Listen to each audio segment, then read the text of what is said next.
Hello friends, welcome to Sitaramaya's YouTube channel. Today's topic for discussion is economic weaker sections quota, that is 10%. तो ये question इसलिए important हो जाता है discuss करना बिकॉज क्वेश्चन 2022 के मेंस में भी पुट हुआ है और उसका क्वेश्चन का नाम है एनसीबीसी की डिटेल्स के ऊपर, मतलब इसमें पूछा गया था कि इसका रोल क्या है। ठीक है, तो इसके ऊपर मेनली क्वेश्चन था, इसमें पूछा गया था कि डिस्कस करना है role of national commission for backward class in the wake of its transformation from a statutory body to a constitutional body. ठीक है, तो ये चीज़ पूछा था कि पहले जो चीज़ एक आपका स्टैच्यूटरी था वो अब कॉन्स्टिट्यूशनल बना दिया। ठीक है, तो कॉन्स्टिट्यूशन में क्या क्या प्रोविजन आए उसके, एक सिविल बॉडी की तरह ये काम करेगा, रिपोर्ट देगा।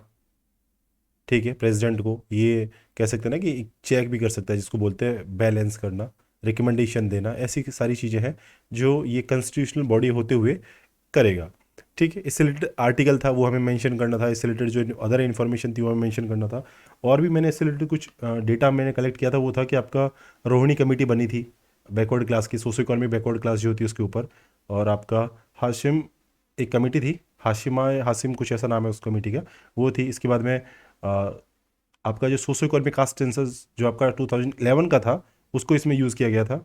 और अशोक कुमार ठाकुर केस भी इससे रिलीवेंट ही था। और कैचअप रूल वगैरह ये चीज़ काफ़ी सारी है जो इसमें डिस्कस करनी थी।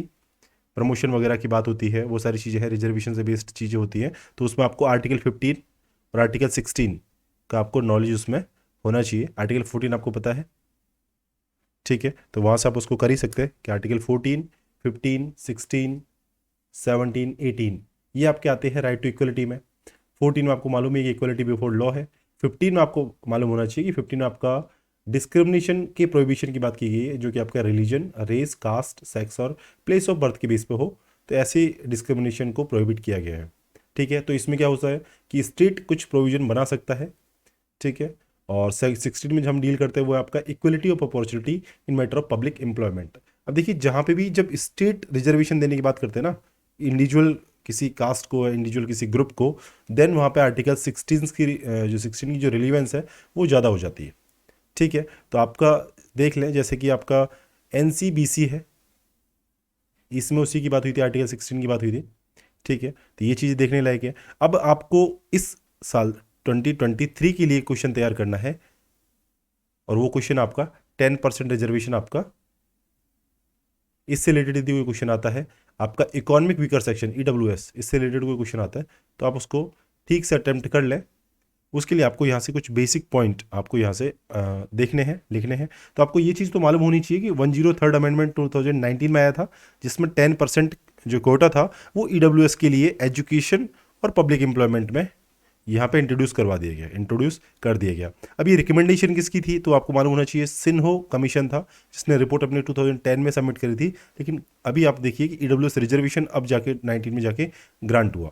अब इसने किया क्या कि जब कॉन्स्टिट्यूशन में अमेंडमेंट हुआ तो कॉन्स्टिट्यूशन में कुछ चीज़ें तो छेड़ी जाएंगी, कुछ चीज़ तो बदली जाएंगी। तो आर्टिकल 15(6) और आर्टिकल 16(6) इसमें ऐड किए गए। अब आपको मालूम होना चाहिए 15 और 16 किससे है। देखिए 15 और 16, 15 में जो बात होती है आपका, तो वो है आपका कि सोशली और एजुकेशनली जो बैकवर्ड जो आपके सेक्शंस हैं सोसाइटी के, उनसे रिलेटेड इसमें डील किया जाता है। ठीक है, तो 15(4) ये देख ले, चाहे 5 देख ले, इसमें है कि सोशल इकोनॉमिकली जो आपकी बैकवर्ड क्लासेज है और SC ST है उनके लिए स्टेट कोई प्रोविजन कर सकता है, गवर्नमेंट जो है स्पेशल प्रोविजंस उनके लिए बना सकती है। अब 15(6) जोड़ा है तो मतलब इसमें और क्या होगा कि ये गवर्नमेंट को इनेबल करेगा कि वो इकोनॉमिकली वीकर सेक्शन जो है उनके लिए, अब उनके एडवांसमेंट के लिए स्पेशल प्रोविजन बना सकती है। ठीक है, तो 4 और 5 आपका education, socio economic backward classes और SC ST के लिए प्रोविजन बनाने की परमिशन देता है गवर्नमेंट को। तो 15(6) जो है ये इकोनॉमिकली वीकर सेक्शन को ये एडवांसमेंट के लिए प्रोविजन बनाने की गवर्नमेंट को पावर देता है।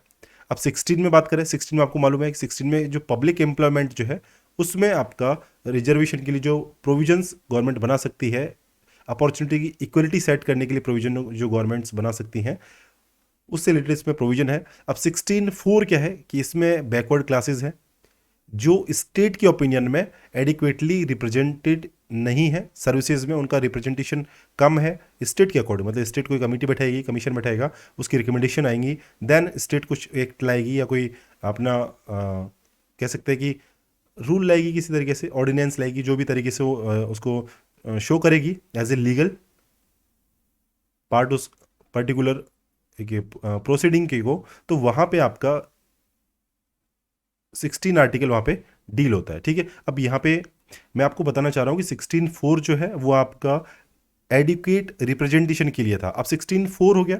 16(5) में आपका, ये आपका 16(5) आपका अलग से है, इसको यहाँ पे डिस्कस करने की जरूरत नहीं। ये आपका वो होता है कि जो रिलीजियस आपके इंस्टीट्यूशंस हैं वहाँ पे उनको परमिशन होती है कि अपना जो जैसे पंडित है, जैसे जो मौलाना मौलवी जो होते हैं वो उनके रिलीजन के होंगे, तो उनको खुद को रिलीजियस इंस्टीट्यूशंस को राइट दे दिया गया 16(5) में, तो वो अलग डील करता है चीज़ों को। लेकिन 16(4) आपका एडिक्वेट रिप्रेजेंटेशन से रिलेटेड है, और 16(6) जो है वो गवर्नमेंट को इनेबल करता है कि इसमें भी स्पेशल प्रोविजन किए जा सकते हैं।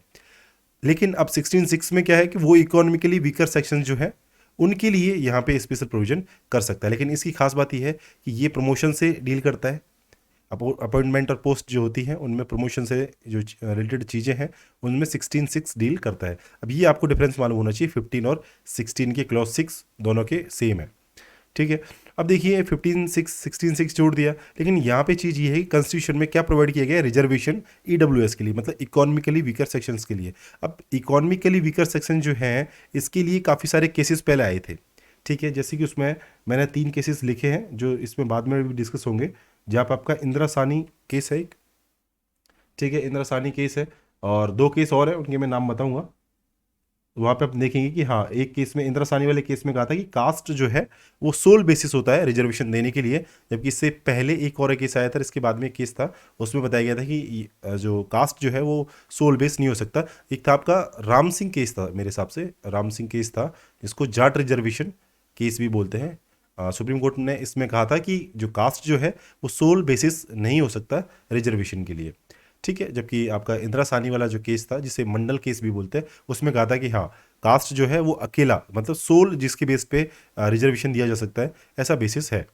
अब देखिए, अपन बात करते हैं ईडब्ल्यूएस सेक्शन वाले की, 103rd अमेंडमेंट की। तो इसने और क्या किया है कि एक्ट जो है इनेबल करेगा बहुत सेंट्रल और स्टेट गवर्नमेंट को रिजर्वेशन प्रोवाइड करने के लिए ईडब्ल्यूएस को।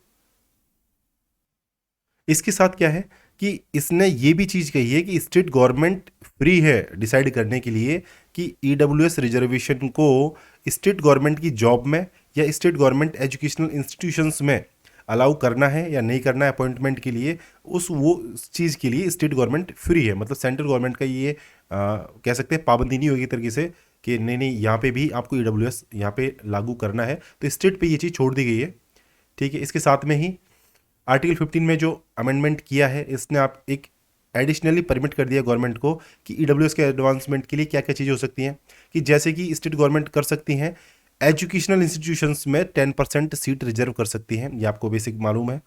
ठीक है, ईडब्ल्यूएस से जो बिलोंग करते हैं उनको अच्छे से ये प्रोविजन मालूम होंगे।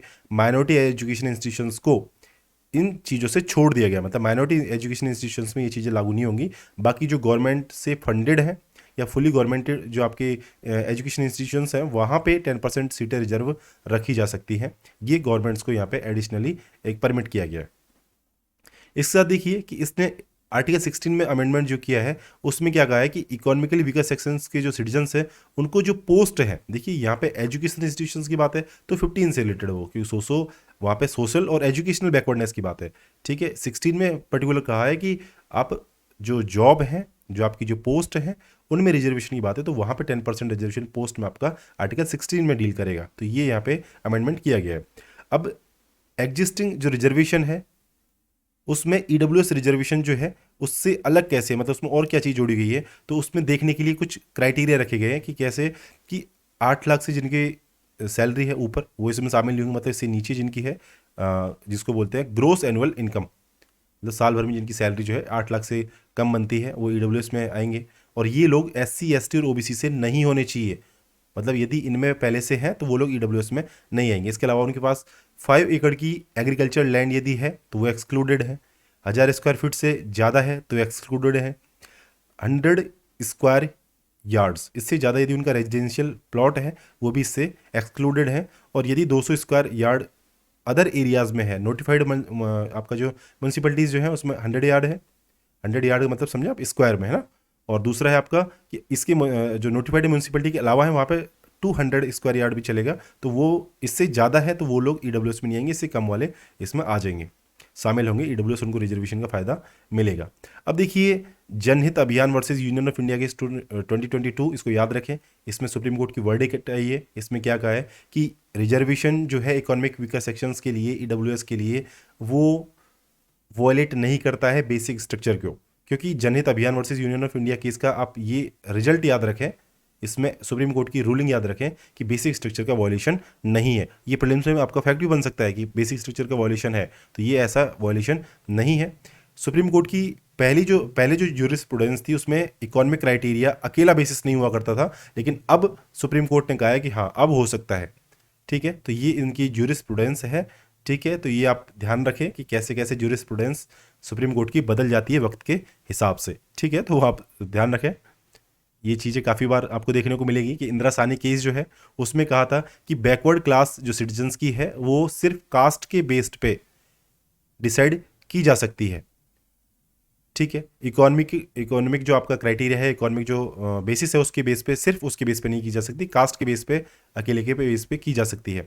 इसके अलावा इसने कहा था कि 50% का जो रूल है रिजर्वेशन का, इससे ज़्यादा गवर्नमेंट जो है अलाउ नहीं कर सकती। और क्रीमी लेयर जो है उसको बैकवर्ड क्लास से एक्सक्लूड करना चाहिए। जो क्रीमी लेयर में आते हैं वो एक बैकवर्ड क्लास का रिजर्वेशन को नहीं मिलना चाहिए। ये कहा था कि इकोनॉमिक जो क्राइटेरिया है वो सोल बेसिस नहीं हो सकता। और अब यहाँ पे इनका ज्यूरिस्प्रूडेंस बदला सुप्रीम कोर्ट का, और यहाँ पे कहा कि ये बदल सकता है कि इकोनॉमिक जो क्राइटेरिया है वो अकेला सोल बेसिस बन सकता है रिजर्वेशन के लिए, जो ईडब्ल्यूएस आपको मालूम है दिया गया है। तो ये थोड़े से फैक्ट है जहाँ थोड़े से एक जो कह सकते हैं आर्गूमेंट की तरह वो चीज़ें आपको मालूम होनी चाहिए।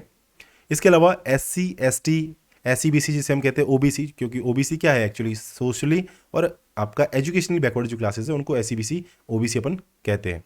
इनका एक्सक्लूजन है। ठीक है, और इनको एक्सक्लूड किया गया है क्योंकि ये कहा गया कि इनको एक्सक्लूड करने से ये एक रीजनेबल क्लासिफिकेशन होगा जिससे डबल बेनिफिट अवॉइड हो सके। अब यदि ईडब्ल्यूएस में SC ST SEBC को भी जोड़ दिया गया होता, OBC को भी जोड़ दिया होता, तो फिर वहाँ पे डबल बेनिफिट होता। मतलब जो लोग OBC में आ रहे हैं वो लोग ईडब्ल्यूएस में भी आते, जो SC ST में आ रहे हैं वो भी आपके ईडब्ल्यूएस में आते। तो उनको हटाने के लिए रीजनेबल क्लासिफिकेशन, मतलब यहाँ से सोशल यदि उनका बैकग्राउंड लो है या एजुकेशनल बैकग्राउंड लो है तो वो क्राइटेरिया यहाँ पे नहीं रखा है, यहाँ पे रखा है सिर्फ इकोनॉमिक क्राइटेरिया। और आप इस बात को याद रखें सुप्रीम कोर्ट के नए ज्यूरिस्प्रूडेंस के बेस पे। ठीक है, ये चीज़ है। इसके अलावा आप चीज़ देखिए कि reservation as a concept can not be ruled out in private institutions where education is imparted.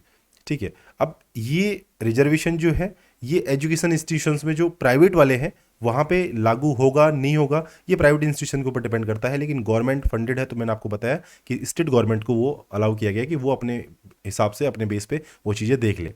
50% rule वाला जो था मैंने आपको बताया इंदिरा साहनी केस जजमेंट 1992 का था, जिसे मंडल केस भी कहते हैं, वहाँ पे फिक्स किया। लेकिन अब यहाँ पे इसको यहाँ पे वॉयलेट किया जा रहा है, मतलब इसके बाहर चीज़ों को जाया जा रहा है। और यहाँ पे कहा है कि ये जो केस है वो अकेला इसको हेल्ड नहीं कर सकता, इनफ्लेक्सिबल और inviolable for all times to come. मतलब ये कहा है कि यदि टाइम आएगा तो वो चीज़ें बदल सकती हैं। ये जजमेंट में इधर आया है।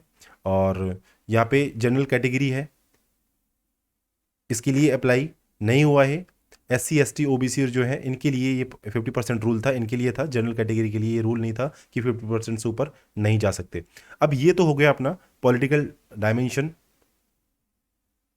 पॉलिटिकल मतलब आपका मेनली मैं कहना चाह रहा हूँ कॉन्स्टिट्यूशनल जो डायमेंशन है वहाँ उसका डिस्कशन कर लिया, और सुप्रीम कोर्ट की जो रूलिंग्स वगैरह है उनका हमने डिस्कशन इसमें कर लिया। एक दो केसेस थे, मैं अभी मेरे दिमाग से वो स्लिप हो रहे हैं, मैंने उनको लिखा भी था अलग से लेकिन अभी वो मिल भी नहीं रहे।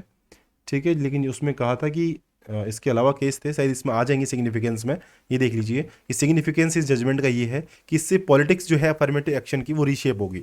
अब अफर्मेटिव एक्शन वो होता है जिसमें कम्युनिटीज़ को एक तरीके इसमें डेफिनेशन भी दी हुई है कि उनको हिस्टोरिकल उनके साथ में हिस्टोरिकल कोई उनके साथ में ज़्यादती हुई है, मतलब उनके पास में हिस्टोरिकली उनके पास में कुछ ऐसी कह सकते हैं कि चीज़ें जुड़ी हुई हैं जिनसे उनको हमेशा भेदभाव का सामना करना पड़ा है, डिस्क्रिमिनेशन का सामना उन्हें फेस करना पड़ा है। तो उनको लिए उठाने के लिए, उनके अपलिफ्टमेंट के लिए जब काम किए जाएंगे तो वो अफर्मेटिव एक्शन कहलाएंगे, और रिजर्वेशन भी उसका एक तरीका है।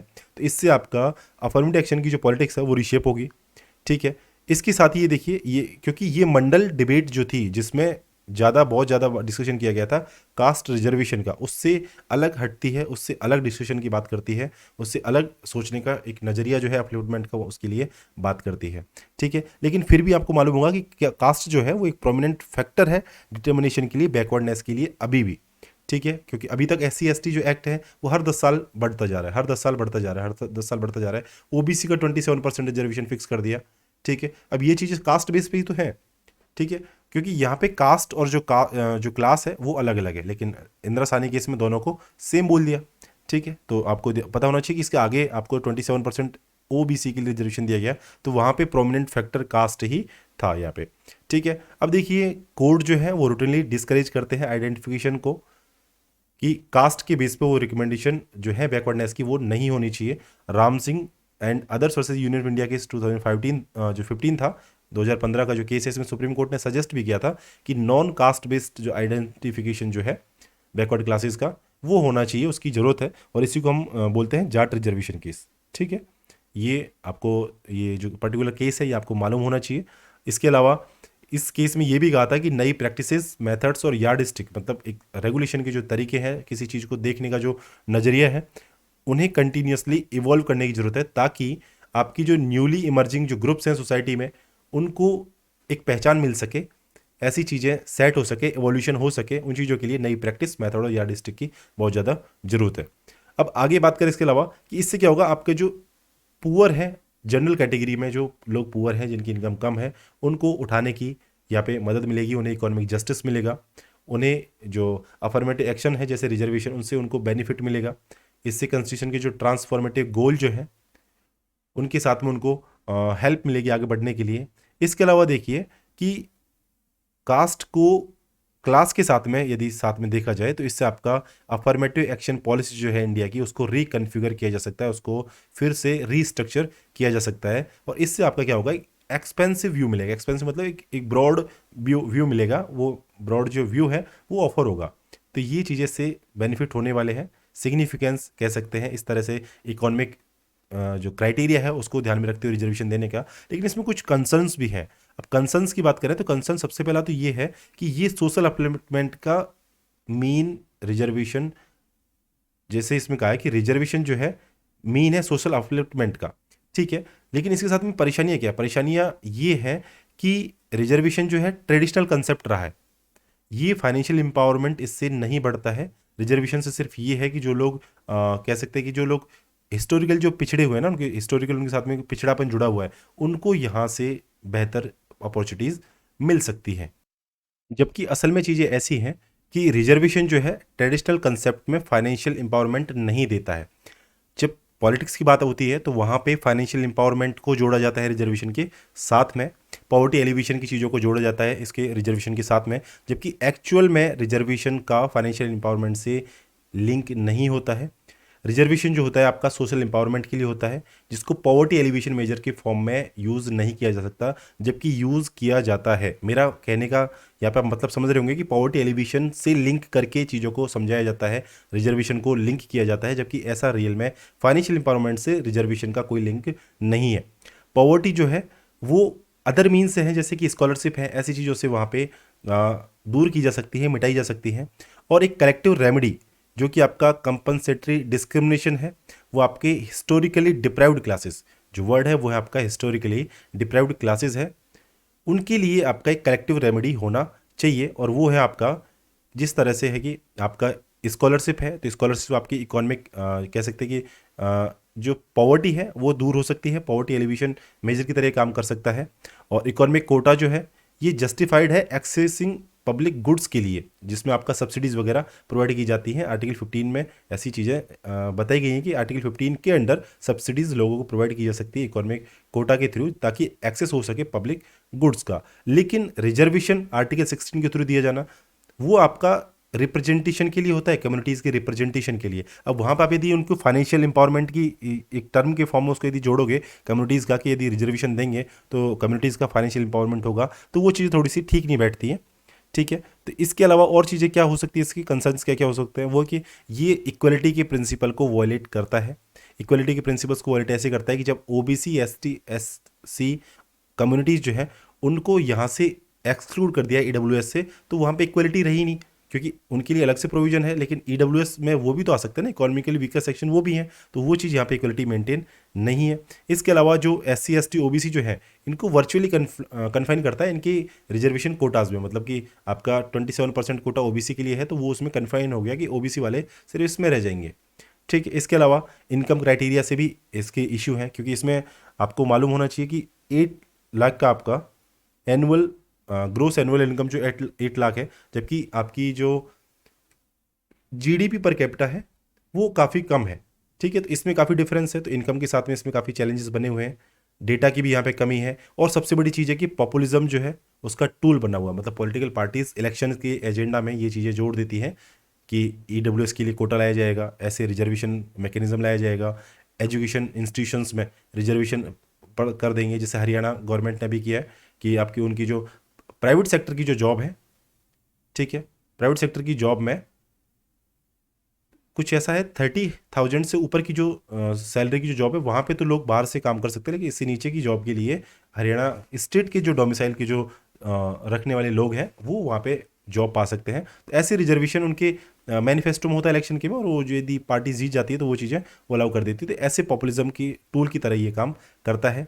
ठीक है, इसके अलावा इस तरह से यदि रिजर्वेशन देंगे, पॉपुलिज्म जैसी चीज़ों को यदि political parties as a tool के फॉर्म में रिजर्वेशन को काम में लेंगी, तो इससे आपका जो इन्फ्लेक्चर्स जो है, मतलब आपकी जो स्ट्रक्चर जो है सोसाइटी की, वो यहाँ पे डिग्रेड हो जाएगी, और आपका कंपार्टमेंटलाइजेशन के फॉर्म में रिजल्ट आपको निकलेगा कि मतलब अलग अलग से जैसे ट्रेन में कंपार्टमेंट होते हैं, ऐसे यहाँ पे कंपार्टमेंट बनेंगे कि ये SC है, ये ST है, ये OBC है, और ये EWS है, तो यहाँ पे कंपार्टमेंट वाला सिस्टम क्रिएट हो जाएगा। तो ये इसके चैलेंजेस हैं। अब इसके आगे सॉल्यूशन इनका क्या हो सकता है? सॉल्यूशन बस यही है कि जो इंटेंडेड बेनिफिशरीज हैं उनको आइडेंटिफाई करने की गाइडलाइंस होनी चाहिए, मोर डिटेल डेटा होना चाहिए, गाइडलाइंस होनी चाहिए, ताकि जो जेन्युइन टारगेट ग्रुप है जिसको बेनिफिट मिलना चाहिए उसको आइडेंटिफाई किया जा सके, और एक्सट्रीमली नीडी इंडिविजुअल जो है जिसको हकीकत में ही नीड की जरूरत, जो मतलब उसकी जो नीड है वो पूरी करने की जरूरत है वहाँ पे, तो उसकी इंश्योरिटी हो सके, उसको बेनिफिट्स मिल सके, ऐसी पॉलिसीज बनाने की जरूरत है।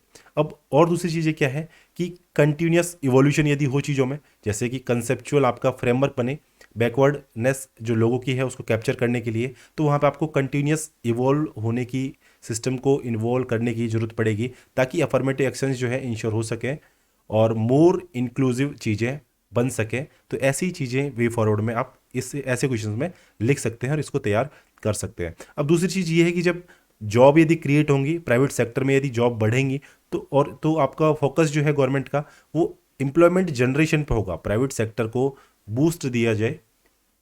ठीक है, प्राइवेट सेक्टर को बूस्ट दिया जाए, उसको PIL जैसी स्कीम दी जाए, PIL जैसी स्कीम के थ्रू सपोर्ट मिले, तो वहाँ पे यदि एम्प्लॉयमेंट जनरेट होगा, ऐसी पॉलिसीज जब बनेंगी, तो वो EWS की जो कैटेगरी में जो लोग आ रहे हैं उनके बेनिफिट के लिए, उनके हेल्प के लिए वो ज़्यादा बेनिफिशियल रहेगा।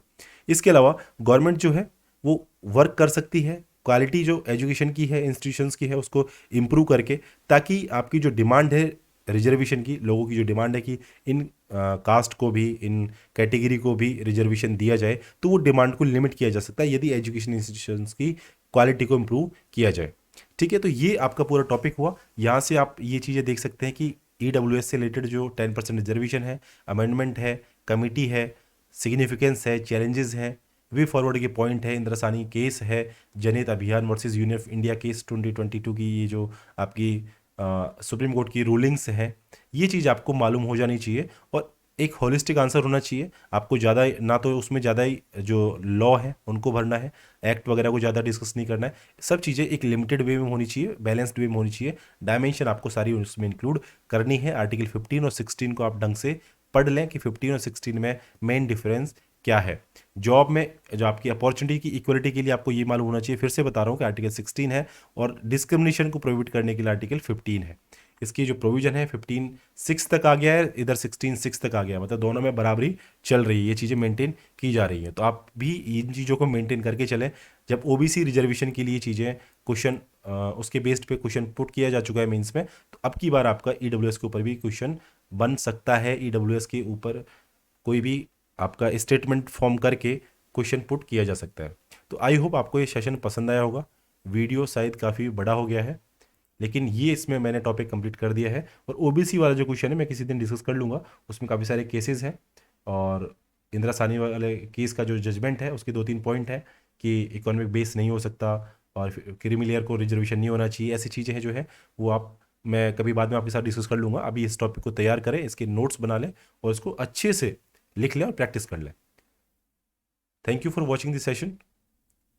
डिस्कस करें इसको दोस्तों के साथ में, टॉपिक को दोस्तों के साथ में नोट्स बनाएं, अपने नोट्स बनाकर उनके साथ में डिस्कस करें, क्वेश्चंस को तैयार करें, प्रीवियस ईयर क्वेश्चन को प्रैक्टिस करें, और प्रीलिम्स के लिए भी फोकस्ड अब रहें, ज़्यादा दिन अब नहीं रहे प्रीलिम्स के लिए, तो अपनी तैयारी टाइट रखें।